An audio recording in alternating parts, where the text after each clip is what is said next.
ಅವಳೇನು ಗೋಲ್ಗುಂಬಸ್ಸು Tunga, Kashmiri apple ಇವಳ friend, ನೋಡು coffee ಪೈರು ಸಾನಿಯಾಡು ಸಮಾಸೇರು.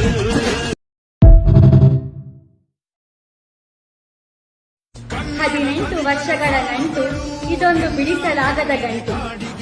ಎಷ್ಟು ಬಾರಿ ಸೋತರೂ ನೀನು ಆಟ, ಒಮ್ಮೆಯೂ ಬೇರೆಯವರ ಕಡೆ ಹೋಗಲಿಲ್ಲ ನನ್ನ ನೋಟ. ನೀನು ಗೆದ್ದಾಗ ನಾನು ಕುಣಿದೆ, ನೀನು ಸೋತಾಗ ನಾನು ಕಣ್ಣೀರಿಟ್ಟೆ. ವಿಜೇತನೆಂಬ ಹೆಸರನ್ನು ಗಳಿಸದಿದ್ದರೂ ಗಳಿಸಿರುವೆ ಸಾಗರದಷ್ಟು ಪ್ರೀತಿಯನ್ನು, ಪದಕವನ್ನು ಗೆಲ್ಲದಿದ್ದರೂ ಗೆದ್ದಿರುವೆ ಲಕ್ಷಾಂತರ ಹೃದಯಗಳನ್ನು. ನೀನು ಗೆಲ್ಲಲಿಲ್ಲವೆಂಬ ಬೇಸರವಿದೆ, ಆದರೆ ಮೋಸ ಮಾಡಲಿಲ್ಲವೆಂಬ ಹೆಮ್ಮೆಯೂ ಇದೆ. ನೀನು ನನ್ನ ಬದುಕಲ್ಲಿ ಬಂದೆ ಅಂದು ನನಗೆ ಗೊತ್ತಾಯಿತು ನಾನೆಂತಹ ನಿಸ್ವಾರ್ಥ